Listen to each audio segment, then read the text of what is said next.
Good times, good times. Explain that to me, Chevy. Both front windows, by the way. It is the biggest fucking piece of shit car. This is the second time this truck has been on a flatbed. This piece of shit will not go in fucking reverse. This fucking moon, this fucking pancake, glowing in my fucking face. Millions of Americans are returning their brand new cars, and everyone knows why. But before we get started, make sure you like and subscribe. My whole neighborhood is about to witness me beat the fucking shit out of a $130,000 Corvette with a baseball bat. It will not go in reverse. Every vehicle in my driveway is fucking blocked in because this fucking thing will not go in reverse. We've done everything. We've unhooked the fucking battery. We've turned the car off. We've turned it back on. We've done it in every fucking mode. This piece of shit will not go in fucking reverse. Everybody being like, what, do you not know how to work a parking brake? Do you see the fucking parking brake on, asshole? Look. Parking brake on. Parking brake off. So I'm driving at night. I could still see the road, but you know what would be, I bet you I could see the road a lot better if I didn't have this fucking moon, this fucking pancake glowing in my fucking face. You cunts at Mini, oh my God, I hope you all get cancer. You fucking assholes. Luxury cars do not exist anymore. Look at this picture of a BMW 3 Series in 2015. Now look at this picture of a BMW 3 Series in 2025. Look what they're doing to you people. They're slapping screens in your car and they're saying, there you go, here's your luxury vehicle, and people are eating this trash up. Meanwhile, the interior is dull and there's nothing luxury about it. I don't know what's wrong with these modern day cars. Gone are the days of an actual luxury interior where you step into the car and you're like, I can't even believe I own this. It's like these companies don't understand what we want. We don't want TVs in our car. I got one at home. We don't want robotic nonsense. We only want two things in our car. We want performance and we want an interior where when we step in the car, we say, wow, I can't even believe I own this one. These 2026, 2025 robot interiors need to be boycotted. Bring back luxury interiors. 2025 BMW has less luxury than the previous one. They put a new screen in there and called it premium, and y'all ate it up. Y'all just kept buying it. What's wrong with you? This is a sign that if you ever want to get a Range Rover, just don't get it. This car gives me so many issues. Like, I'm literally pressing the key fob to open the door, and only the back handle opened up. And it's not even opening up my car. Like, I'm so irritated. Like, this literally is the worst car. Now I have to tow it back to Land Rover. Like, this is such an inconvenience. Like, I'm irritated, y'all. Like, we all saw this coming. Mercedes just launched a massive recall, and it's all because of the one thing we tried to warn them about. If you've seen any of the recent Mercedes-Benz models, you know they all come with one very controversial feature: the gargantuan infotainment screen. It goes by a few names: Mercedes Hyperscreen, Superscreen, U-Scream, We All Scream. Doesn't matter, because apparently it doesn't work. This new recall affects over 144,000 different vehicles from the 2024 to 2026 model years for the models listed on the screen above me. What happens is the screen will basically just go completely black out of nowhere while you're driving. The control unit is, for some reason, incorrectly sending an increased number of system resets as part of fallback behavior. I don't really know what that means, but basically the screen randomly goes black and you're screwed without navigation, backup camera, speedometer, hell, no climate control or anything, because it's all baked into the touchscreen. Now, the interesting part about this particular recall is that 100% of included vehicles are affected. Luckily, the solution is just a software update that has to be forced onto your car at your local Mercedes dealer. So if you drive any of these vehicles, make sure you book an appointment. I know the button people are just saying, I told you so, but let me know what you guys think. When your car dies, you have to jump this to open the frunk, to jump the battery, to power the door, to open the door. Crazy to me how we went from having door handles, keyhole, manual windows, manual lock, manual e-brake, manual transmission, manual four-wheel drive. This doesn't even have power windows. Those are manual windows. So now you don't have cars that don't even have door handles. This literally right here, this is not a door handle. This does not get you in the car. This does not open the car. This piece right here does not open the car. To open this door, you push this button. Like, did I need all that? Like, that's great. So there's no physical door handle. There's no physical latch on the outside. So if that little button gets frozen, breaks, whatever, you're not getting into your car. Same thing with the back door. Push button, popper. That's not going to break. And no physical way to get it from the outside. It turns out you got to go to the front of the car, push this in, take this out. So when your car dies, you have to jump this to open the frunk, to jump the battery, to power the door, to open the door. That might be a little over-engineered to me. I think I'm not the only one who doesn't understand why they put things in a car that shouldn't be there. Why come up with all this nonsense just for the sake of so-called technology?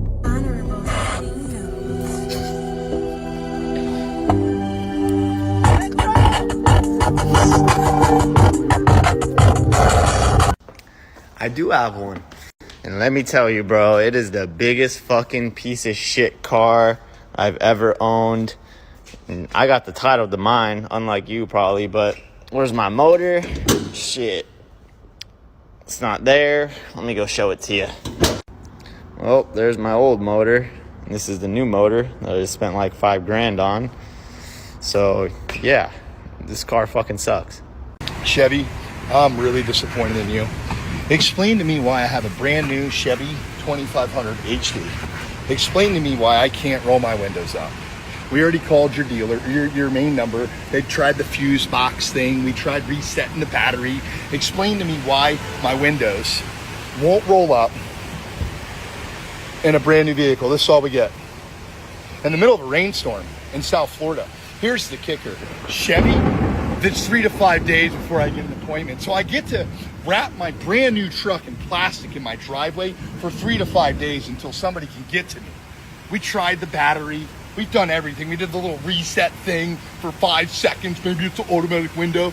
Explain to me on my brand new vehicle, I'm stranded at a gas station in South Florida and my windows will not roll back up. Good times, good times. Explain that to me, Chevy. Both front windows, by the way. Trash bags. Man, I really feel bad for old boy. His new car let him down at the worst possible moment, bro. Damn, dude. I spilled some shit on my iDrive controller. I don't think it's working no more. I wonder what I'm gonna have to do to replace that.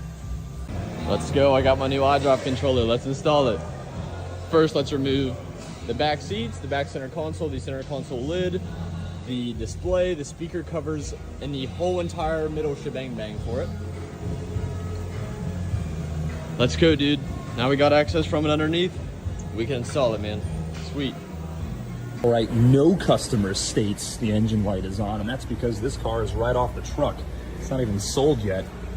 It's got 6 miles on it. Right off the truck. ECT2. This is a hybrid. Combustion engine, obviously. Engine coolant temperature sensor number 2. Lives down there at the bottom of the radiator. I don't care about that. I care about where the circuit goes.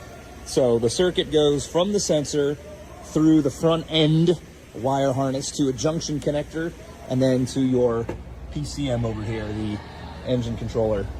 Now, down in here is a box, junction box. For those who know, these are not super awesome. I got a loaner, and I just want to say I don't know what's happening to cars.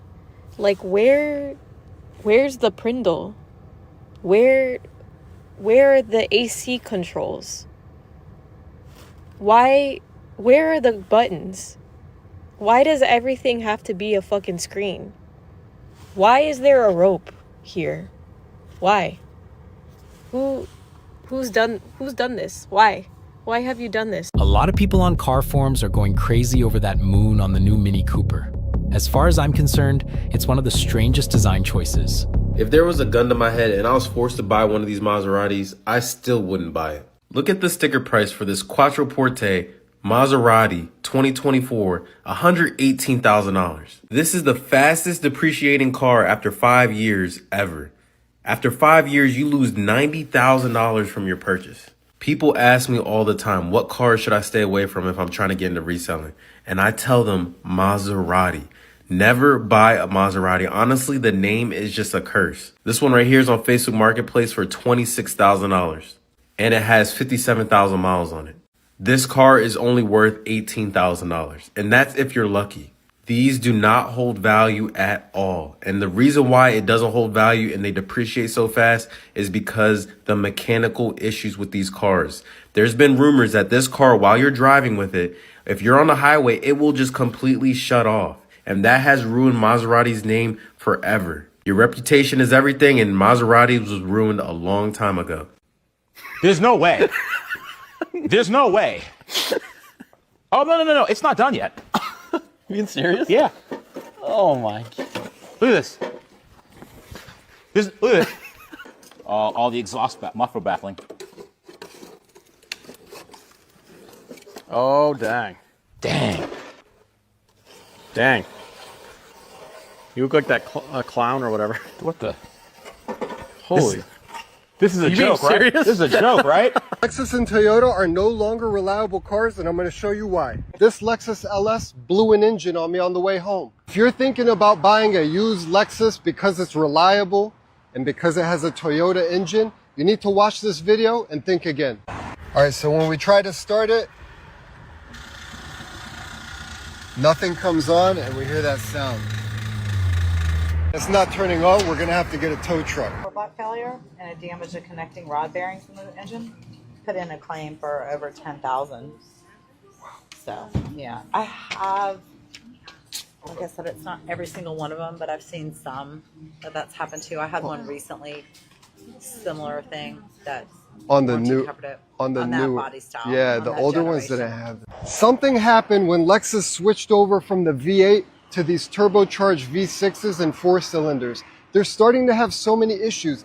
As a used car dealer, I never imagined the day I would buy a Lexus and it would blow up on the way home. Well, it turns out that hating on touchscreens in cars wasn't just an internet thing after all. A new study of nearly 80,000 new car owners just confirmed that the biggest frustration in modern cars is the infotainment system. Even more interesting is that it's the only category that got worse compared to the year before. Everything else improved, including powertrains, interiors, seats, driver assistance systems, and overall driving experience. I hated hearing all this nonsense about, oh, people like touchscreens in cars, it's only the chronically online TikTok commenters that hate it, and they can't even afford the car anyway. Well, this JD Power survey says otherwise. And this is the perfect example because these aren't car enthusiasts arguing in the Instagram comments. These are real people who went out, bought a car, lived with it for 90 days, and then gave their opinion on the purchase they actually made. And it's not just some tiny sample either, it's 80,000 people. And JD Power is one of the biggest names in the industry when it comes to consumer satisfaction. So you can bet manufacturers pay attention to this stuff. And to be clear, I don't think that touchscreens are necessarily the problem. They can be helpful when done right. The problem is manufacturers keep getting further and further away from right. Screens keep getting bigger, while more and more commonly used features get buried behind menus and submenus, and touch controls that are just horrible to use. If it takes longer than 1 second to turn on my heated seat or change my climate controls, that is horrible design. What's the worst infotainment system you've ever used? Let me know in the comments and drop a follow to see if these automakers finally listen. 80,000 new cars were surveyed by JD Power, and the infotainment system was the worst part of the new cars.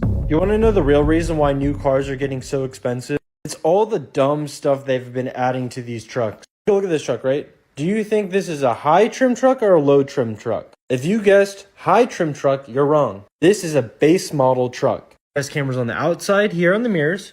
Blind spot. Got a camera in the front for the auto collision braking. And before you say that's not a base model, that's cloth seat.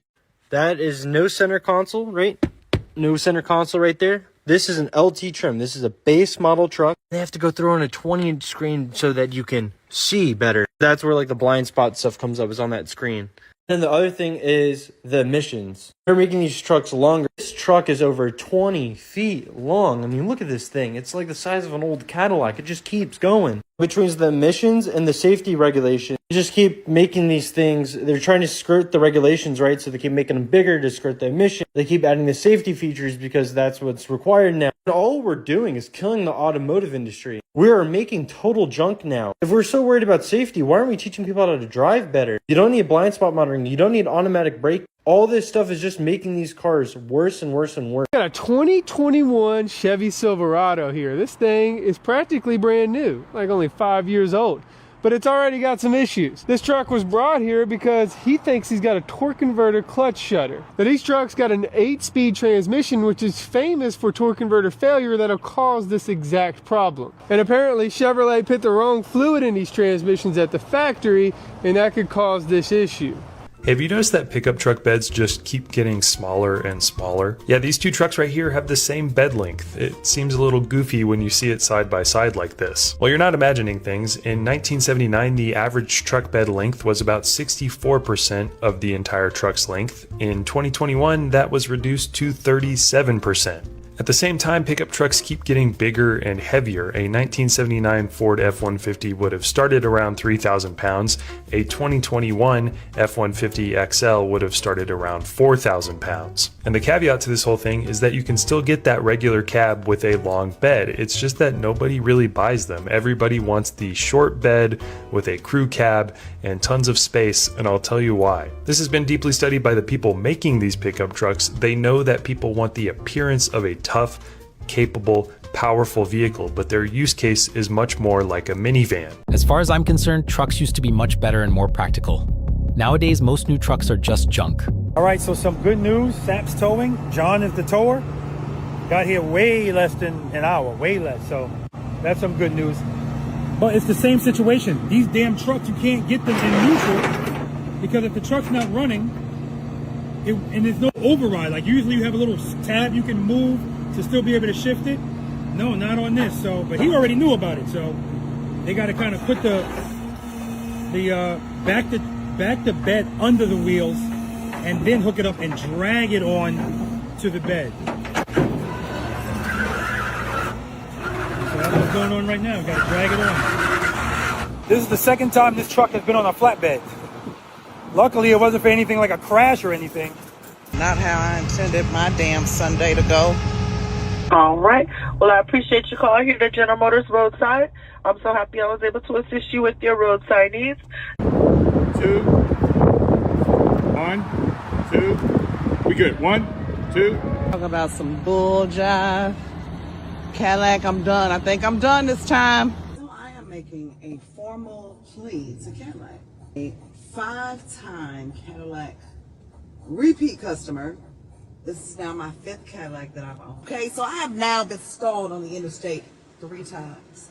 3 times in my Cadillac Escalade that I love, that people are starting to question why you love it so much if it keeps failing you, okay? So I'm making a plea to Cadillac because I've done everything the right way. I'm still waiting on my new engine. It's been over 30 days, no engine, so I am forced to be in a Suburban. No, not the Suburban. I want my Cadillac back, okay? So my plea is this: do the right thing by a loyal Cadillac customer. What are we going to do, Cadillac, to keep me as a loyal Cadillac customer? What are y'all gonna do?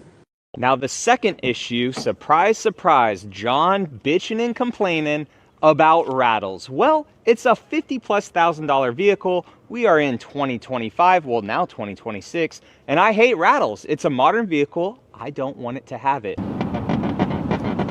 What the heck, Toyota? One time in Arizona, very strange, not sure if it was just this thing baking in my garage when it was like 115 in the summertime or what, but this door right here, it made a loud sound. Anytime I tried to close it, just put my arm on the door, moving this handle right here on the door, it sounded like it wanted to fall off, honestly. But now here, it's cold. It's solid as crap. So I'm not sure if the 4Runner fixed itself or this is only an issue when it's super hot out for the vehicle. So another area that rattles on my 4Runner is this plastic piece right here. You can kind of hear it. You could hear it kind of clicking and cracking just a little bit as I depress it. When I go over some bumps sometimes, I hear something like kind of ticking right here. And if I put force on it, it stops. So it's something with this plastic piece along this plastic piece that's maybe loose on the back end. Maybe it just needs like a little felt tape. This you can easily just pop off. There's nothing worse than having a full day booked, right? With work and everything, just for your truck to tell you, exhaust filter full, see dealer. And you call the dealership, they tell you have to bring it in and you have to drop it off for 24 to 48 hours. And mind you, you got money waiting on you, bruh. Now, I really understand when people say them new trucks and new cars are junk, because When I had my old truck, I never had that problem. The new 2026 X3. This is the cheapest car I have ever seen BMW make, maybe next to the 2 Series. We got these ugly ass screens, no gear shifter, whatever this is, a bunch of hard plastic. It's just not very good. For those of you that like these cars, go drive an older one and then come back to me and tell me what you prefer. I can almost guarantee you, most of you will probably like the older ones. Even the 2026 BMW was ugly. They don't build them to last anymore. They build them to be replaced. It's time to say goodbye to the M3. Guys, I gotta be brutally honest. I've been trying to like this M3 ever since I got it, but it just has not been clicking. As you guys know, I bought this car like 6 or 7 months ago, and ever since I got it, I've thrown a bunch of mods on it, just trying to make the experience a little bit more enjoyable. I mean, I threw in a carbon pack on it, it's been lowered, the paint's been protected, PPF, everything you can think of. But the experience has just been kind of lackluster, and the reason for that is pretty obvious if you just read some of my comments. I mean, they'll tell you right now, everybody, and I mean everybody, has a BMW M3. I mean, your mom's cousin's uncle's dog probably owns an M3. And that just makes this car not all that special or unique, meaning it's a bad car. So I need to put it away and get something else.